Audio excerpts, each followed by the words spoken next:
This is the 2017 Las Vegas Sun High School Football Media Day at South Point, brought to you by Metro Diner, where the locals eat. We're going to have a special conversation with three members of our 2017 All-City team. We have Las Vegas High running back Elijah Hicks, Liberty High quarterback Kenyon Oblad, and Arborview defensive lineman Elijah Wade. I want to start with Elijah Hicks. Elijah, your third time making this team, almost unprecedented. Very few guys have done that. What do you attribute your consistency of success in high school to? Just working hard every summer, just putting in the work and grinding, just trying to get the best I can. Kenyon, your second year on the team as a quarterback, also pretty remarkable. How do you kind of sum up your high school journey to this point? Yeah, well, my coaches helped me a lot, helped me learn the offense. I got to give credit to the O-line and the receivers, making me look good. And, we just have a winning history at Liberty, so, it helps out going to a winning school. And Elijah, one of the biggest recruits in town. I was worried maybe we missed out on you some few years, just your first year on the team, but you said, you didn't take football that seriously until No, I didn't recently. say I didn't take it seriously. I just didn't start playing at all until my freshman year. So I attribute me being here right now to good coaching staff and a good system at Arborview High School. But it wasn't taking it serious. It just wasn't playing the sport until I was a freshman in high school. Right, Ron Words. And did you take to it immediately, or what was kind of your path to getting where you are now? The path to getting where I'm at now, it was more me stop playing basketball and able to gain that weight and get in the weight room hard and not playing basketball year round allowed me to open up, be able to grow, get bigger, faster, stronger, be able to put everything I had into the sport, continue to improve. All right, well, you guys are all in kind of a unique position as some of the best players in town, yet you have this thing hanging over you of wanting to play beyond that the next year. How do you kind of juggle, trying to reach your goals this year while also looking ahead to college? I guess we'll start with you, Kenyon.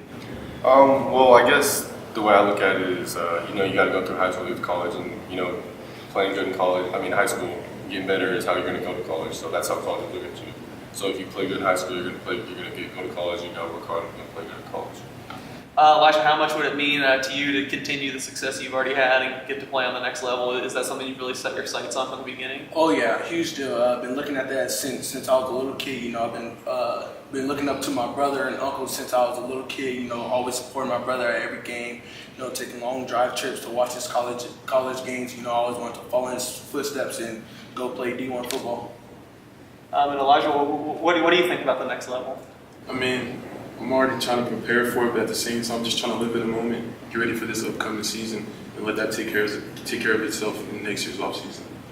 I swear when we first started doing this, I don't think we could have had three guys up here that were as accomplished as you guys in Las Vegas. We have a whole team of really great guys. What is, being around the other teams and kids that have had success here, what has kind of Las Vegas meant to you? What do you think that Las Vegas high school football, how far it's come in the last few years?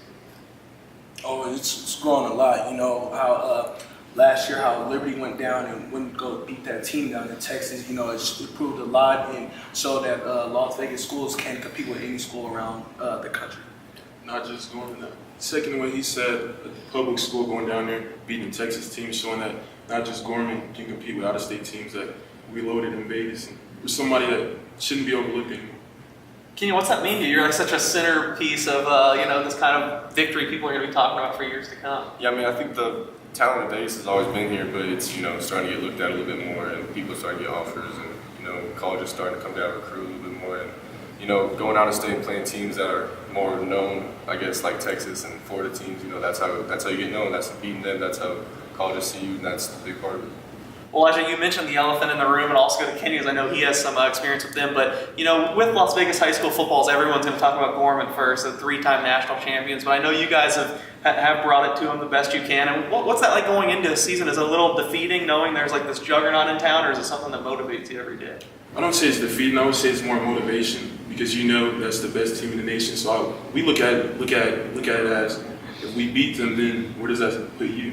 So you have the opportunity to be able to go against the best team in the nation. That's how we look at it. Yeah, what do you think, Kenyon? I haven't had a couple shots at. Yeah, well, Gorman, the thing about Gorman is, they're all kids that we've been playing against since, youth ball, and so we all know them, we're all friends with them, and, playing against them, they're a real good football team, we have a lot of respect for them, and, you just got to go out and play their hardest and try to beat them. For sure. Well, we know by now you guys, great football players, got a little bit of a background on that, but to get to know you a little bit off the field, let's say you three guys are forced. Not that you have to be forced, but you're hanging out for the night. What's going on? Where are you guys going to eat? What's on the itinerary? whoever's the leader, start this. Just let me know. Probably playing some games. Go out somewhere to eat. I don't know what they like. But Yeah, I'll go watch them get a movie or something like that. Yeah, I'm a movie guy, definitely. what is it gonna be? Horror, comedy? What would it be? Yeah. Since you're the movie guy, we got to put you on the spot. What movies? What are you watching? There's a lot. I mean, there's a lot. Horror, comedy? But I definitely have to say that new fast movie that came out. Yeah. Fast and Furious. Yeah. Probably Get Out. Gotta go see Get Out. That's what ended to Get Out. Get Out was great. I mean, are you on the fast train? Would you be cool with that? No. So you might have a tough time deciding at the box office. Sounds like. Definitely. All right, cool. What about on the way there, or even before a game? What are you guys turning on to music-wise to get up? I know my colleague Ray Brewer said, "What bands are you listening to?" And you looked at him like he was from the '60s or something. I know bands aren't in right now, but what music are you listening to get up for a game? Me, what I usually listen to is YFN, which is who I do it for. Something like that motivate me, be able to put everything in perspective, look back on everything, and the reasons why I do what I do. Right, you, I'm a hyper guy, so I gotta listen to Migos or somebody like that, a hype group to get me going and build that adrenaline and get ready for the game. All right, Ken, the pressure's on after those two great answers. I guess it's just something to get you in the right mindset. You want to get hyped for the game. You also want to, just get in the right mindset. Just have some music that'll calm you down and get you hyped at the same time. I know it's usually kind of strange going into your senior year because you guys all have accomplished a lot in high school, and it kind of feels like it's never going to end in the moment. But has it hit you with that realization that this is like the last time you'll be going through some of this preseason stuff, and then you're going to start games? I mean, only such a finite number of games left. Is that kind of registered with you? Yeah, on the way here, I was driving up with Chris Lappin and Alan Wada, 2 players on my team. We were both just talking about how we've been playing with each other since I've been playing with Chris since I was 5, and Alan since 8th grade. And we're like, wow, it's our last season together.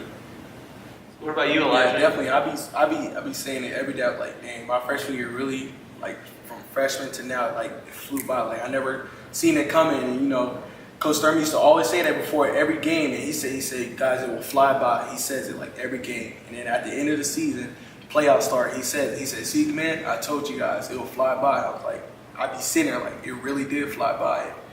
It's finally hitting me. Like, it's really here now. You have a little different perspective, having started a little bit later. Does it feel fast to you, or is it still all fresh and new? It still feels fast, but I'm just trying to take it all in, continue to learn as much as I can before I go on to the next level. That's really what I've been focusing on, just continue to learn technique-wise and be able to get more experience in this game. All right, well, this you guys is a stage before we wrap up. And anything I miss, anything you want people to know about you, follow you on social media, this is your stage. I'll sit back and give it up to you guys. Oh, sure. Can you know that on Twitter? Eli Hicks _10 on Twitter. Elijah _Wade_ on Twitter. Some of the best and brightest high school football players in Las Vegas. This has been the 2017 Las Vegas Sun High School Football Media Day at South Point.